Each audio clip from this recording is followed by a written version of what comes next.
El día de hoy ya hemos alcanzado el día 15 y el concepto o el consejo para el día de hoy más bien es algunas observaciones acerca de la aplicación.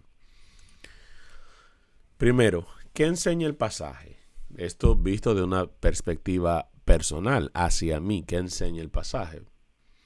¿Es general o es específico? ¿Se aplica solo a alguna persona en particular? ¿A algún problema cultural de la época? ¿A cierto periodo de la historia? ¿Ha sido superado por una enseñanza más amplia? Por ejemplo, en el Antiguo Testamento a los judíos no se les permitía comer ciertos alimentos ni ponerse en cierta combinación de telas. ¿Se aplica esa prohibición a los creyentes de la actualidad? Son preguntas importantes que debemos hacernos acerca de lo que enseña el pasaje y cómo puedo aplicarlo yo hacia mí en lo personal.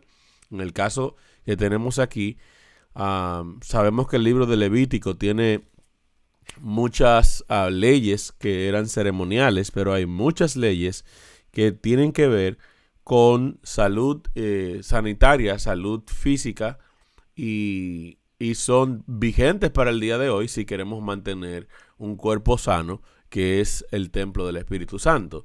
Así que es bueno saber cuáles dispensaciones de esas fueron modificadas o fueron ampliadas por un concepto nuevo que realmente apunte a eso y cuáles aún permanecen vigentes y son de apoyo a lo que Dios quiere para nuestras vidas el día de hoy.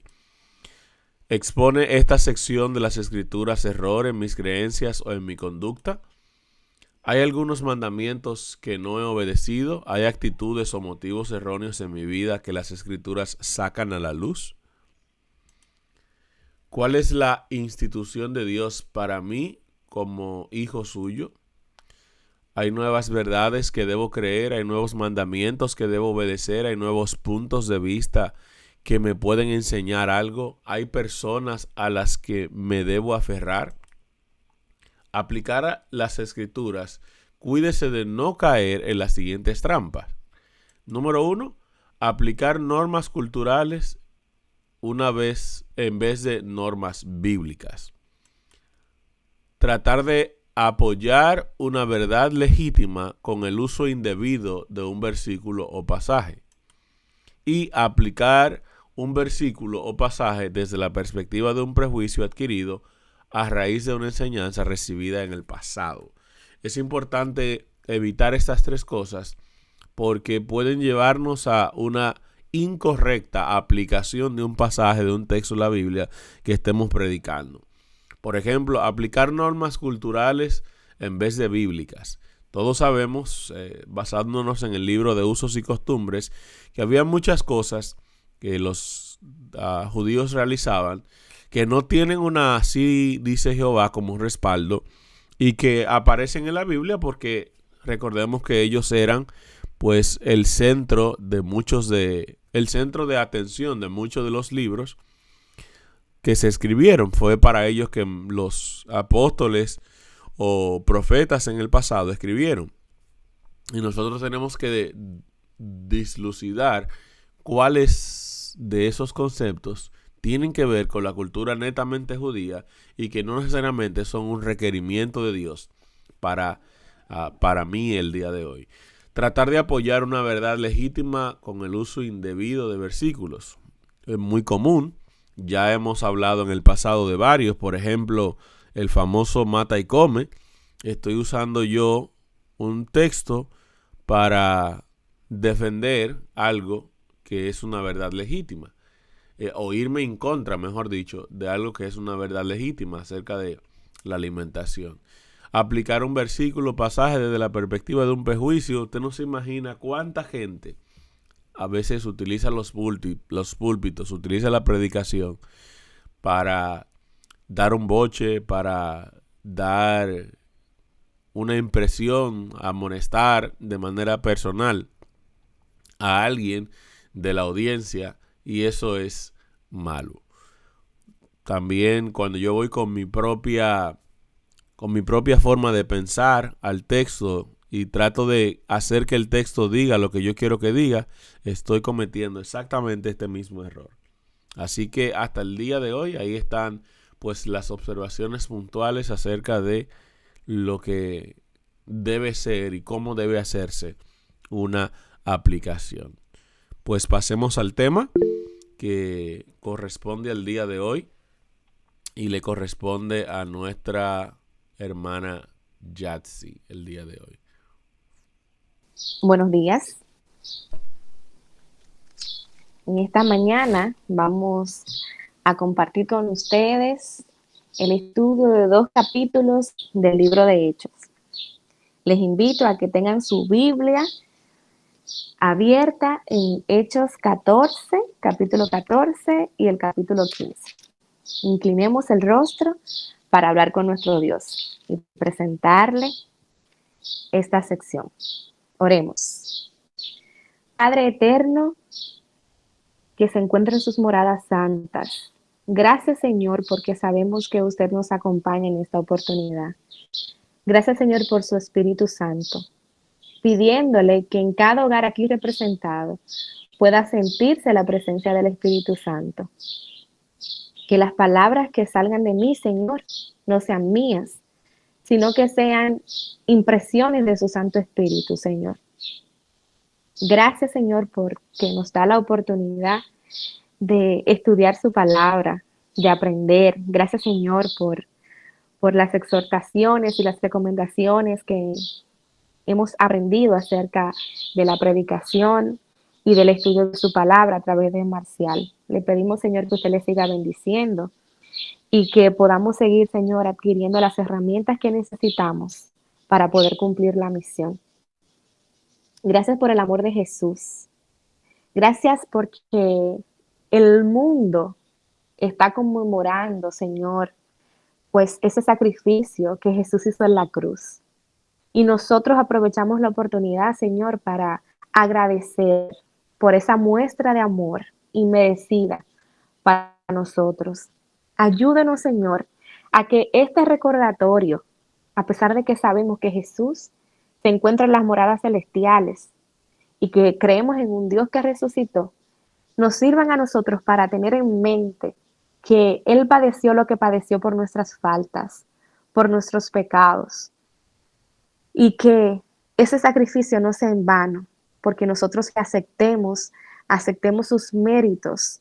Gracias, Señor, por la reconciliación que usted nos proporcionó, por su gracia y su misericordia a través de la muerte de Jesús. En este momento, Señor, pedimos que su Espíritu Santo pueda estar en medio de nosotros y que nuestros ojos espirituales puedan ser abiertos y entendamos su palabra. Permítanos, Señor, poder compartirla conforme a su divina voluntad. En el nombre de Jesús. Amén. En esta oportunidad, como les decía, vamos a estudiar lo que nos dice la palabra de Dios en los capítulos 14 y 15 del libro de Hechos. Les pido que por favor me acompañen a la lectura bíblica de esta mañana. Pero antes les voy a indicar cuál es el título de nuestro devocional de esta mañana. Soy salva por su gracia y eso me basta. Acompáñenme a nuestra lectura bíblica en Hechos 15:11. La palabra de Dios nos dice: antes creemos que por la gracia del Señor Jesús seremos salvos, de igual modo que ellos. Veremos a través del estudio cómo Pablo y los apóstoles se comprometieron con la obra de Dios hasta tal punto que el cristianismo llegó a ser lo que Jesús había previsto. De la vivencia de los apóstoles, nosotros podemos sacar múltiples lecciones. Podemos destacar que algunos aspectos comunes o prácticas comunes que los apóstoles tenían antes de iniciar una misión de la predicación del evangelio, ellos oraban e intercedían, hacían ayuno, antes de iniciar una misión. Como acto de consagración, imponían sus manos, pero lo más importante es que colocaban delante de Dios cada proyecto y cada misión. La predicación de Pablo se caracterizaba porque siempre iniciaba en las sinagogas y sus prédicas tenían una estructura. Establecía un punto de contacto con la audiencia, sus predicaciones eran cristocéntricas y presentaba a cada oyente la necesidad y la importancia de la salvación. Pero la raíz o el núcleo de los temas de Pablo estaban siempre orientados a la justificación y al perdón, pero haciendo énfasis de dónde venía esa justificación y ese perdón, quién tenía los méritos para justificarnos y para perdonarnos. Y siempre se establecía a Jesús, por eso eran cristocéntricas. En Romanos 19 vemos que era la raíz de sus exhortaciones.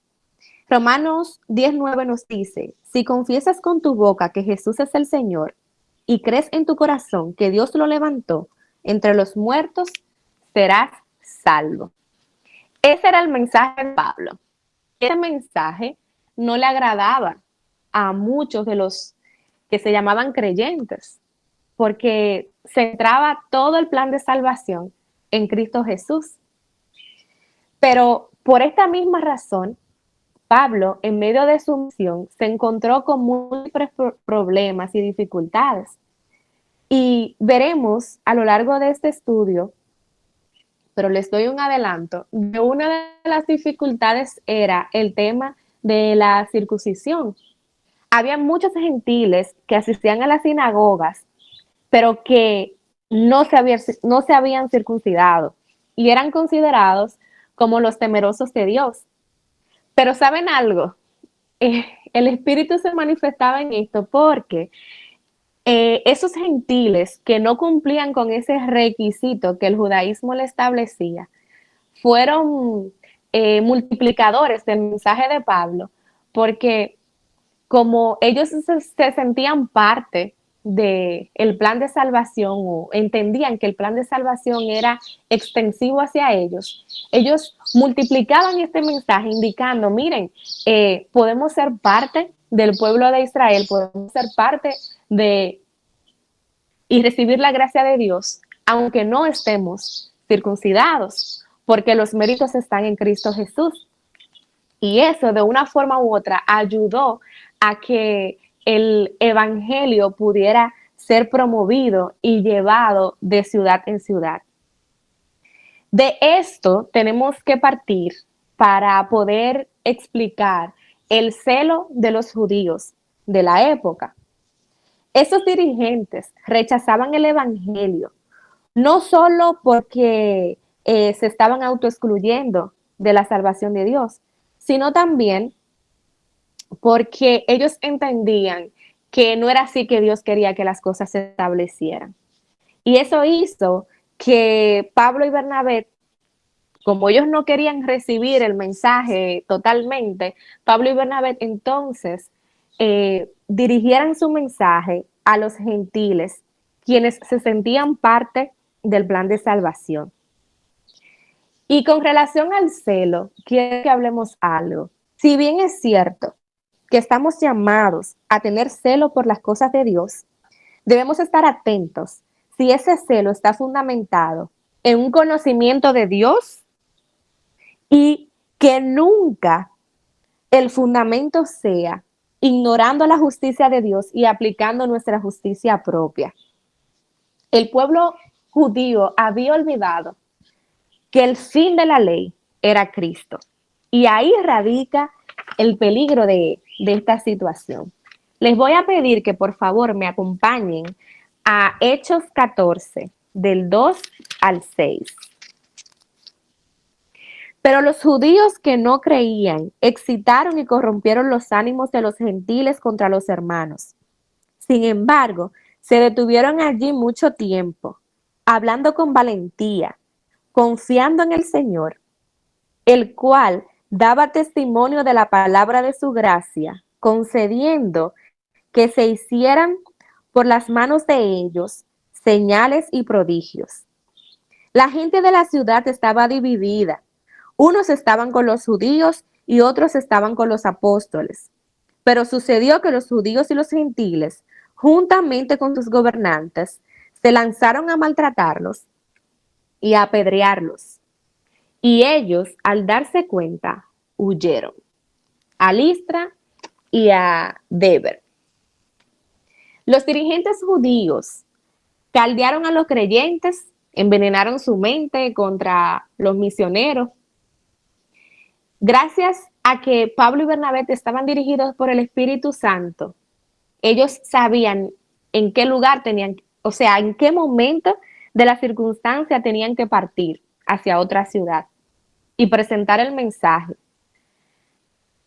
En su recorrido terminaron visitando una ciudad llamada Listra. Aquí se encontraron con un señor que era cojo de nacimiento. Eso quiere decir que ese señor nunca se había podido parar.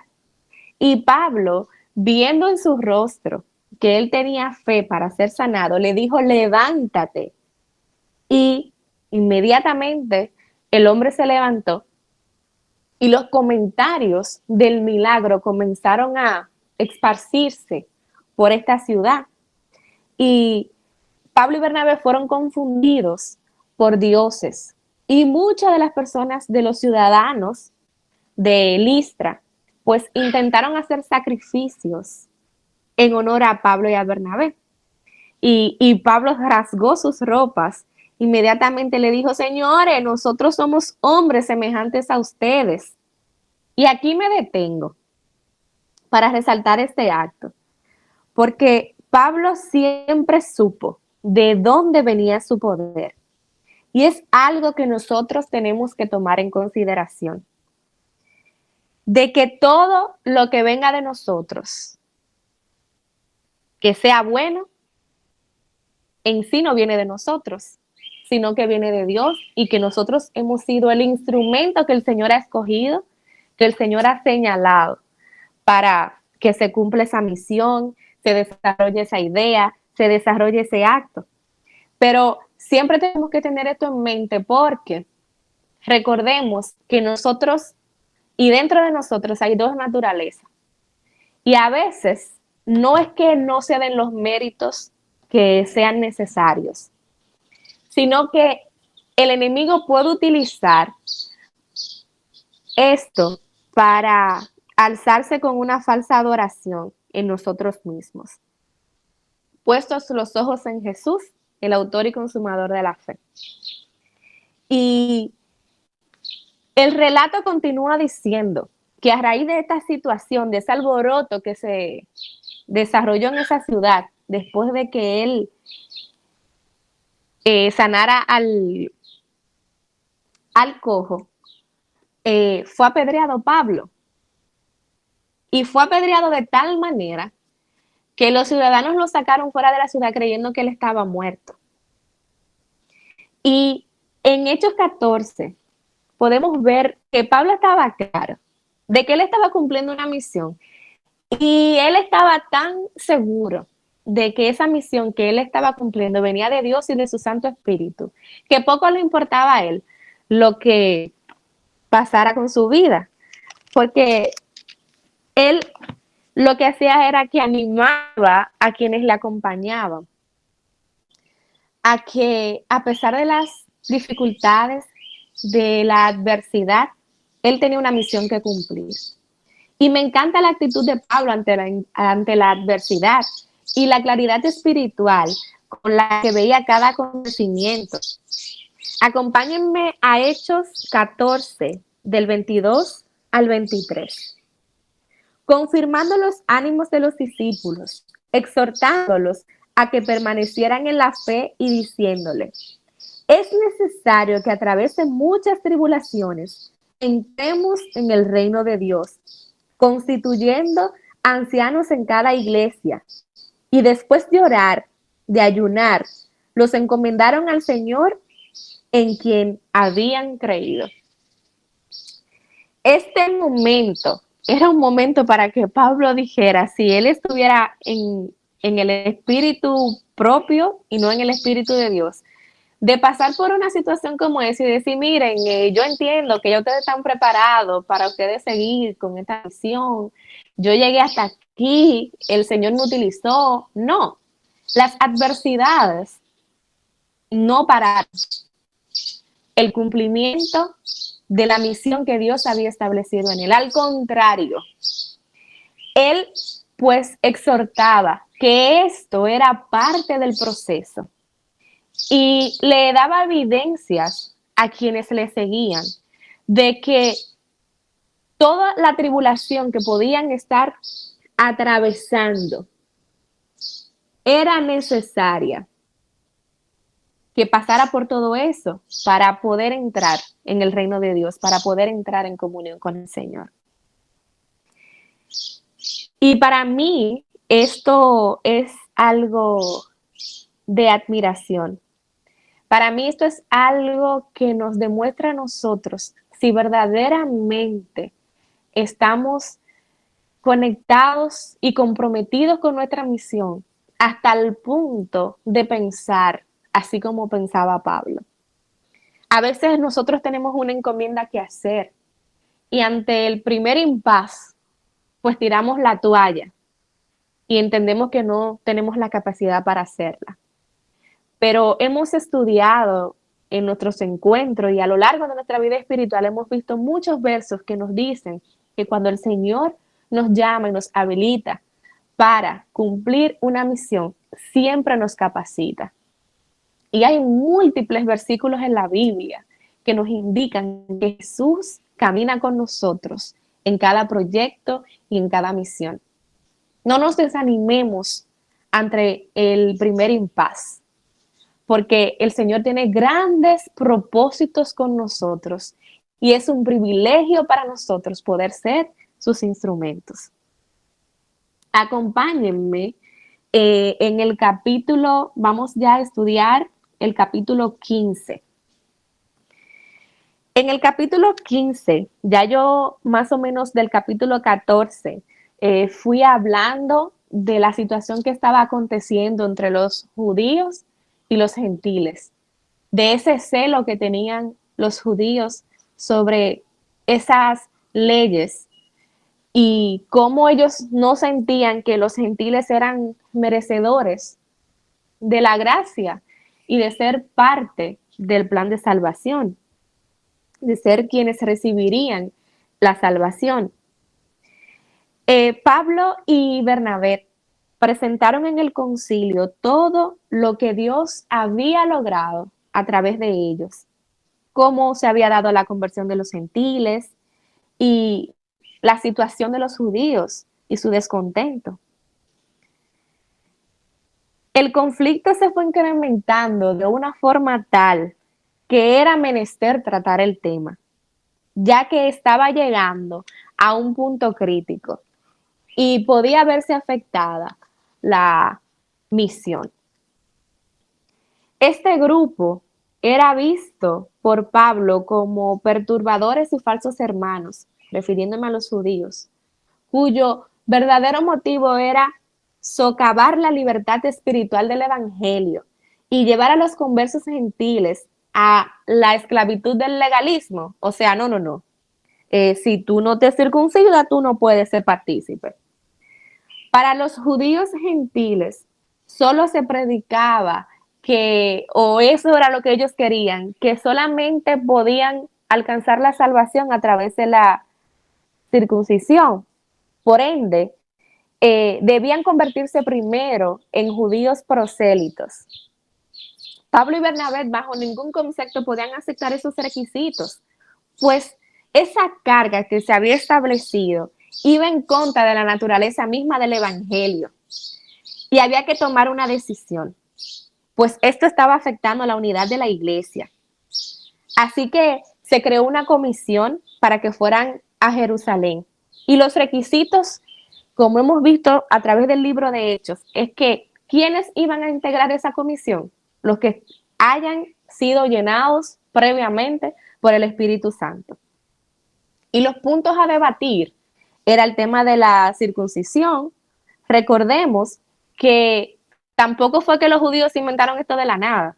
Recordemos que esto había sido ordenado por Dios mismo como una señal de su pacto con los descendientes de Abraham, como pueblo escogido. Si vamos a Génesis 17, 9 y 14. Luego de ser circuncidado, el extranjero tenía el mismo estatus que un israelita de nacimiento. Pero el problema no era esto.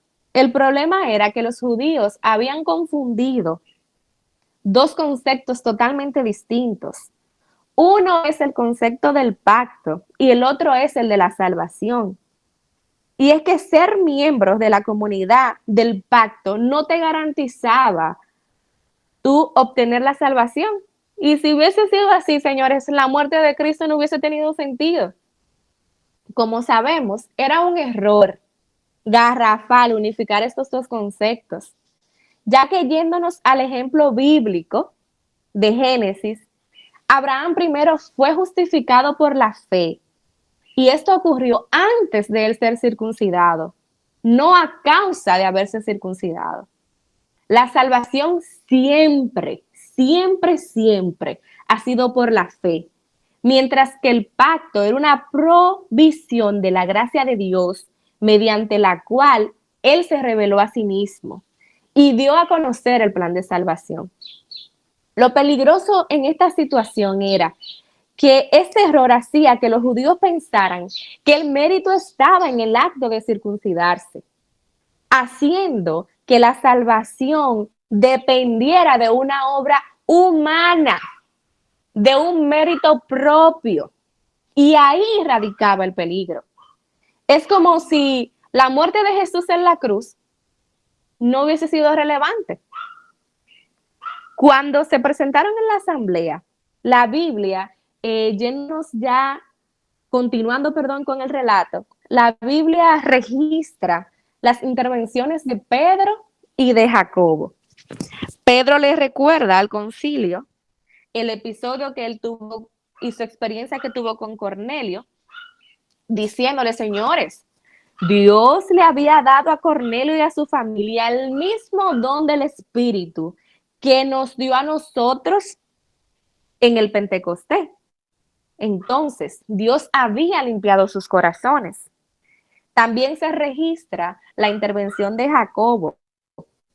Con la intervención de Jacobo quedó evidenciado que Dios había previsto que los gentiles también tuvieran parte dentro del pueblo reconstruido. De todo esto podemos sacar poderosas enseñanzas. Con la intervención de Jacobo se debatió algo y se establecieron 4, se pudiera llamar recomendaciones o exhortaciones de cosas que el pueblo de esa época tenía que abstenerse, o un recordatorio, porque tenemos que partir que ya estas regulaciones que va a exponer Jacobo, o que expone Jacobo en el relato, ya habían sido establecidas y se encontraban registradas en Levítico 17 y 18. Y eran recomendaciones que evidenciaban de que cuando usted las acataba, usted estaba renunciando al paganismo. Eran evidencias de su renuncia al paganismo. Primero tenían que renunciar a la carne ofrecida en sacrificio, al consumo de la sangre, a comer carne de animales estrangulados y a apartarse y renunciar a la inmoralidad sexual. La decisión tomada por el concilio tenía que ser comunicada a las demás iglesias, y el instrumento para comunicar esta ordenanza, este decreto, como sea le queramos llamar, fue mediante una carta. Y esta carta fue uno de los primeros documentos que tienen registro de la iglesia cristiana. Cuando llegó la carta a las iglesias, como ustedes podrán imaginarse, había un grupo que estaba regocijado y otro que no tanto. pero hasta lo que no tanto, pues se puede decir que se le echó agua al fuego y por un momento el fuego se calmó.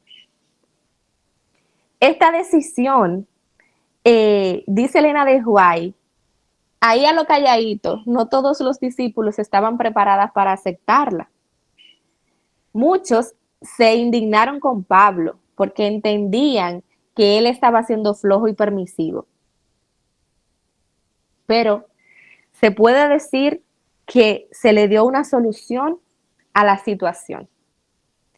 Terminando el relato de el capítulo 15, yéndonos ya una vez salido de toda la información del concilio, yo quiero que ustedes me acompañen a Hechos 15, el verso 36. Después de algunos días, Pablo dijo a Bernabé: volvamos a visitar a los hermanos en todas las ciudades en que hemos anunciado la palabra del Señor para ver cómo están. Miren, mis hermanos, yo nunca, o no recuerdo, me había encontrado con este versículo. Y este versículo me trabajó mucho, porque a veces yo decía, wow, hay que volver. Nosotros le dimos un estudio bíblico a una persona, hay que volver, Jaxi, tú tienes que volver a llamarla, tú tienes que visitarla. Y a veces uno se involucra en muchas situaciones del día a día y, como dicen en República Dominicana, soltamos a la gente.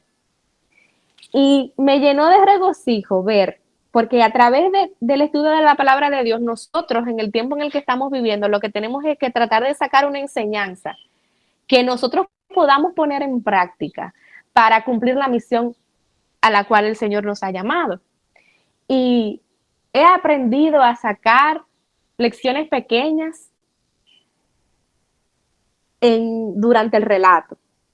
Y me llena de regocijo ver esto, porque a veces nosotros damos una campaña, damos estudio bíblico, le mandamos y duramos un tiempo orando con una amiga, con un amigo, le acompañamos a una amiga, a un familiar en un proceso de duelo y entendemos que con eso que hicimos, pues ya cumplimos.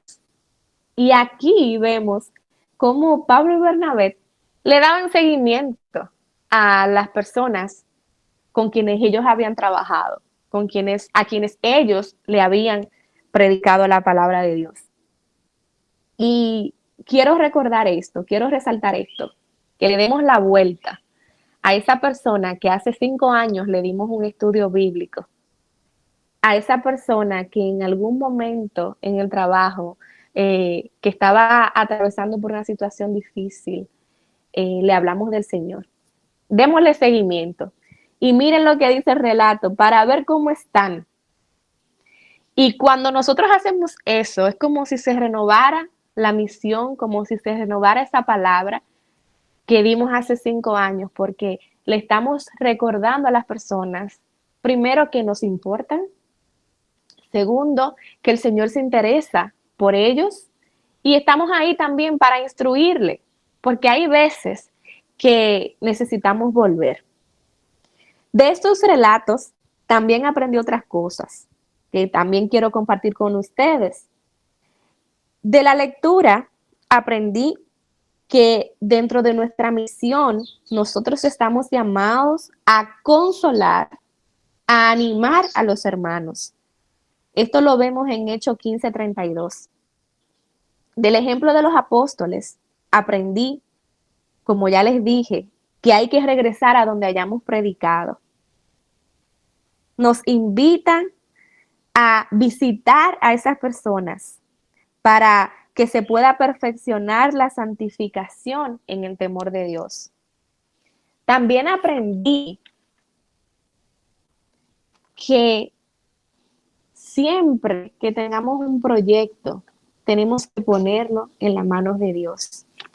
Señores, no sabemos, bueno, sí sabemos, pero a veces no estamos conscientes de todas las luchas que se pueden estar librando cuando nosotros estamos cumpliendo nuestra misión.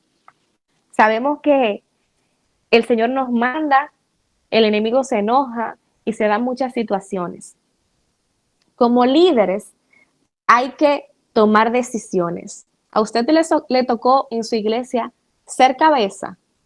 Usted tiene la dirección de un ministerio, tiene la dirección de una agrupación de poesía, la dirección de un ministerio de canto, es directora de jóvenes, es director de diáconos, cualquier cargo que el Señor haya puesto en sus manos, usted tiene que tener en cuenta algo, que como líder hay decisiones que tomar y que esas decisiones se van a tomar en base a un escrito está.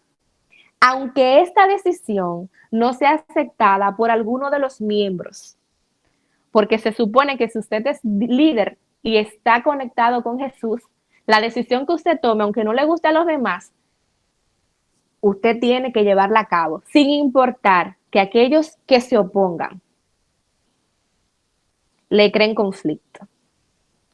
Porque es muy probable que aquellos que se están partiendo de la premisa que usted está conectado con Dios, que aquellos que se opongan estén confiando en sí mismos.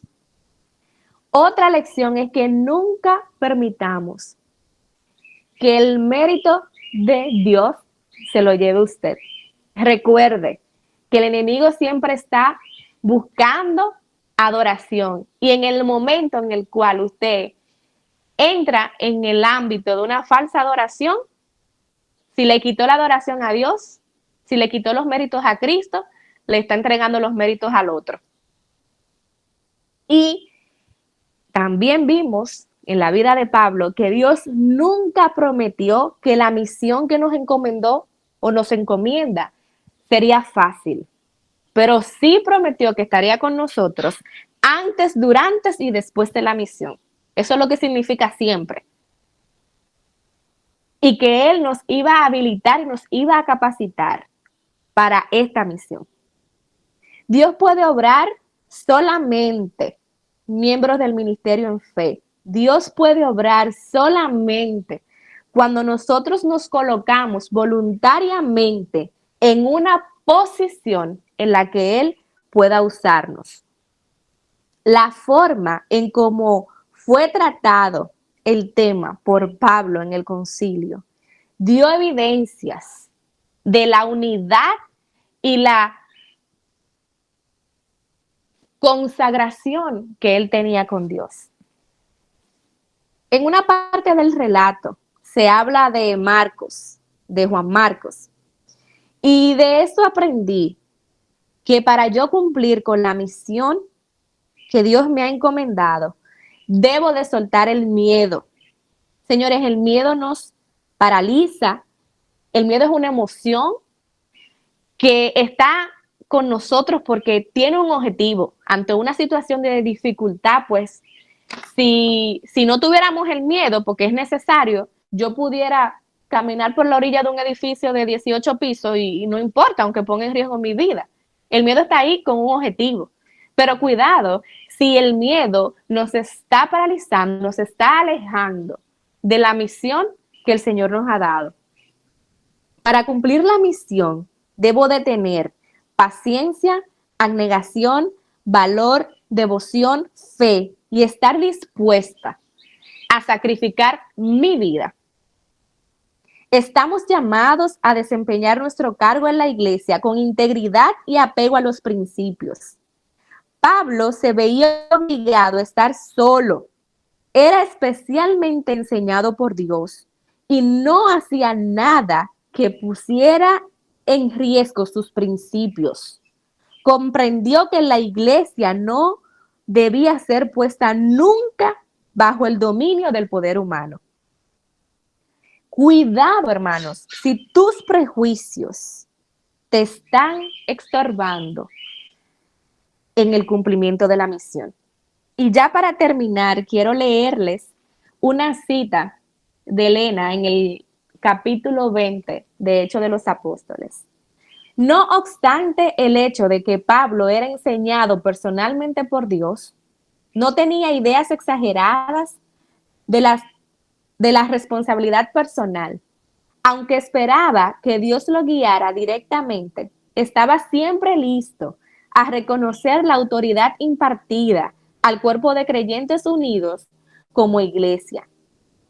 Sentía la necesidad de consejo y cuando se levantaban asuntos de importancia, se complacía en presentarlos a la iglesia y se unía con sus hermanos para buscar a Dios en procura de sabiduría para hacer decisiones correctas. Aún los espíritus de los profetas, decía, sujetos están a los profetas, porque Dios no es Dios de confusión, sino Dios de paz, como sucede en todas las iglesias de los santos. Primera de Corintios 14, 32 y 33. Con Pedro enseñaba que todos los que están unidos como miembros de la iglesia deben estar sumisos unos a otros. Así que mis hermanos, esto que acabo de compartir con ustedes son las impresiones que fueron producidas en mí luego de estudiar el libro de Hechos, los versos 14 y 15. Les voy a pedir que por favor me acompañen para que hablemos con nuestro Dios. Inclinemos el rostro. Oremos. Amante Padre, gracias Señor por sus amonestaciones. Gracias Señor por su palabra. Permítanos Señor poder ser su remanente. Gracias porque por su gracia hemos sido escogidos. Habilítenos Señor para llevar las buenas nuevas de salvación. Límpienos de nuestra maldad. Ayúdenos Señor a poder ser luz para otros, especialmente, Señor, para nuestros hijos, para nuestros padres, para nuestros hermanos. Permítanos, Señor, poder impactar la vida de nuestros familiares, que quienes no le conocen todavía, Señor, que quienes no le han aceptado, puedan tener, Señor, un encuentro con usted. Perdónenos, Señor. Perdónenos, Señor, si no hemos sido un ejemplo bueno, si quienes nos rodean, Señor, no han tomado la decisión, porque no hemos actuado conforme a un escrito está. Que su misericordia sea con nosotros y que ellos puedan tener la oportunidad, Señor, de tener un encuentro con usted. Ayúdenos, Señor, a poder ser luz en la oscuridad. Quite de nosotros, Señor, toda maldad. Permítanos, Señor, poder reconciliarnos nosotros primero con usted. Asumir, Señor, nuestra misión y que su Espíritu Santo, Señor, nos habilite y nos capacite para poder cumplirla. Abra nuestros ojos, Señor, y límpielos con colirio para que podamos ver la dimensión del mundo espiritual y que podamos caminar juntos bajo la protección de sus santos ángeles. Aparte de nosotros, Señor, toda mala compañía y permítanos refugiarnos en su santidad. Por los méritos de Cristo Jesús, hacemos esta petición. Amén. Amén.